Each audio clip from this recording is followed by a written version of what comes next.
What up, guys? It's Dom and welcome back to another movie review. So today we're continuing the grind up until X-Men and Wolverine comes out with all the X-Men movies, and today we're going over Logan. Logan, released in 2017, written and directed by James Mangold. In a future where mutants are nearly extinct, an elderly and weary Logan leads a quiet life. But when Laura, a mutant child pursued by scientists, comes to him for help, he must get her to safety. Let's get right into the 10 essential aspects of a movie. The first essential aspect is plot. So I think the plot of Logan was really interesting. I liked that it was a continuation of the previous movies, but it was also its own standalone movie. So it had references, but it wasn't heavily reliant on the plots of those movies. And I like that it took place in the future where Logan is actually at the point where his powers aren't helping him as much as hurting him at this point.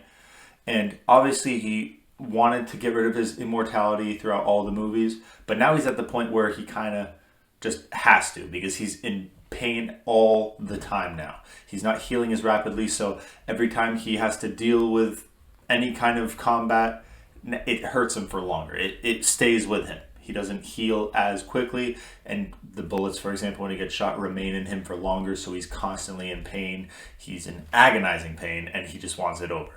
So that's kind of the whole plot of this movie, along with Laura obviously coming in and Wolverine needing to help her.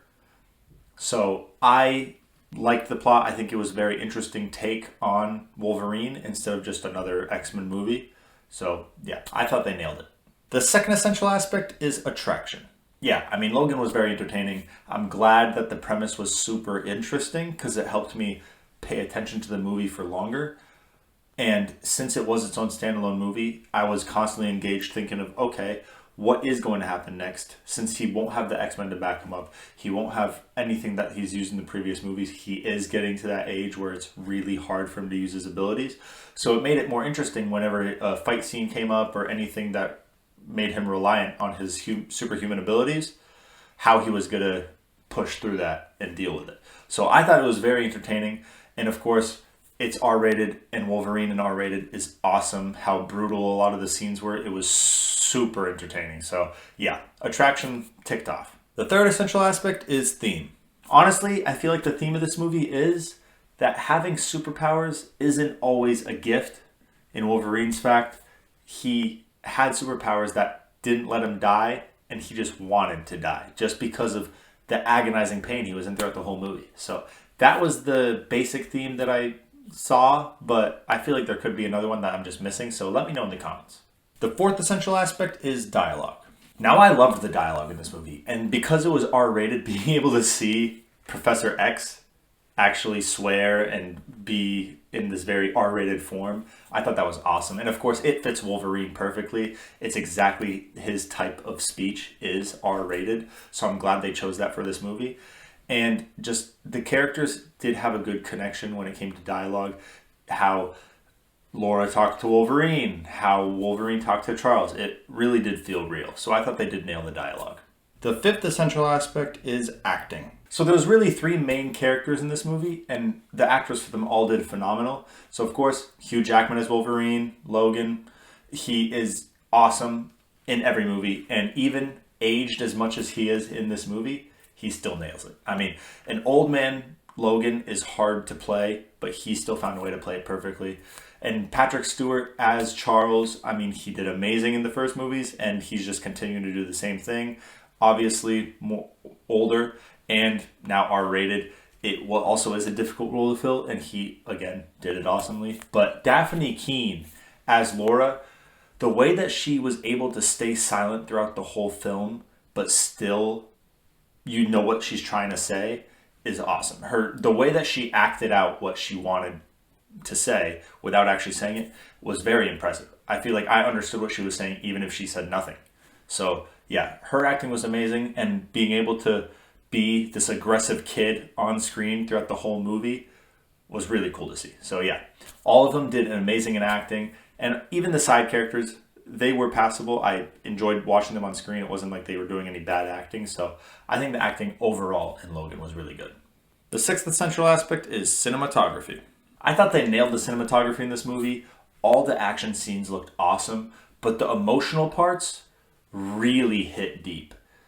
towards the end of the movie, there's a really, really sad part that honestly, I felt it deep in my heart when that scene happened, and I couldn't get over it. Like, they did an amazing job portraying the emotions from the scene into the viewer. So yeah, they definitely nailed the cinematography, and that doesn't surprise me because of how emotionally attached we are to Logan at this point.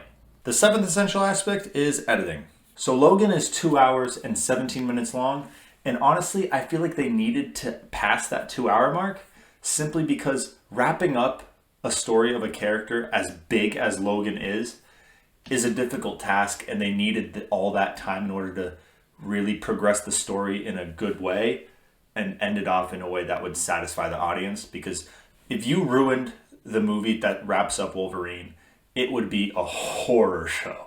There would be so much hate for it. But no, they did a great job with actually progressing through the story and pacing it well, where you're going to be engaged the whole time. But they did wrap it up nicely to the point where people were satisfied with it. And people loved this movie, and me included. So yeah, they did a great job with the editing. I'm not really surprised though. The eighth essential aspect is soundtrack. Like with a lot of these movies, the soundtrack did fit. I don't really remember it as much, so it's not really memorable, but while watching it, I know it did fit the movie well. I think some parts was a little weird, but for the most part, I think the soundtrack fit perfectly. The ninth essential aspect is directing. So the director of this movie is James Mangold, and it was his job to take these previous 8 essential aspects, put them together to make a movie that's worth watching. And he definitely did. This movie is 100% worth watching. But it did kind of surprise me because the last time he attempted to make a movie about the character Logan was The Wolverine, and I didn't really like the movie. The plot was overall good. I just really hated the ending, and overall I don't think it was a great representation of Wolverine.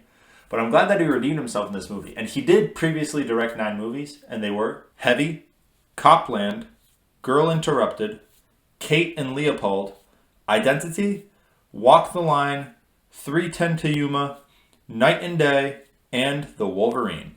And I really haven't seen any of those movies. I obviously saw The Wolverine, and he definitely improved from there. So he definitely improved from this most previous movie. But again, good job on that redemption, because Logan is an outstanding movie and The Wolverine really is not. But yeah, definitely improved, and he better keep improving. And the 10th essential aspect is time. So as of the recording of this video, this movie is 7 years old, and it definitely stood the test of time. I mean, it's still one of the more favorites for X-Men movies, and especially for Wolverine movies specifically. So yeah, it definitely stood the test of time, and I'm not surprised at all because of how good this movie was. Now, onto the reviews. So other reviewers agreed with me, and I'm not surprised because Rotten Tomatoes critics gave it a 93%, Rotten Tomatoes audience gave it a 90%, and IMDb gave it an 81%. And I have to agree mostly with the audience. I believe this is a high 80s to a 90%. I think that it is 100% an amazing movie, definitely worth watching, an amazing representation of Logan, and I would never get bored of watching this movie. But it does have a little bit of flaws. I didn't really mention any because they're smaller. It's really nitpicky, but I do notice them. So I can't really give it that 90-something%, but 90 is where I could put it.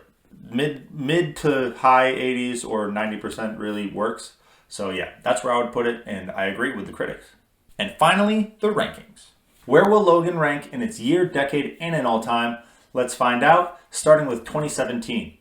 It will rank first because it's the only movie I've reviewed so far from that year. That will change up when I get more movies done. But for now, let's move on to the 2010s, where it will rank 4th. It will be above Megamind, but below Days of Future Past.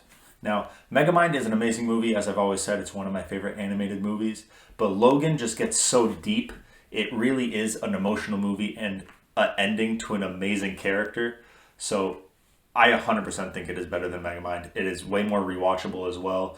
Being able to, especially if you've watched the previous X-Men movies, Logan will hit a lot harder. You'll be more connected to the character.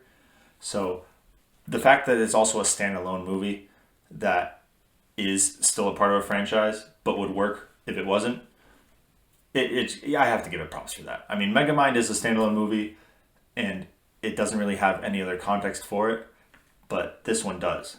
And I mean, honestly, it's just a more enjoyable movie. And Days of Future Past is also part of the same franchise. I just love the plot of the movie. I love all the characters. It's just my favorite X-Men movie. So I really can't put Logan above it, especially since it's in the same franchise, because all the characters that are fan favorites are in Days of Future Past, and the story is awesome.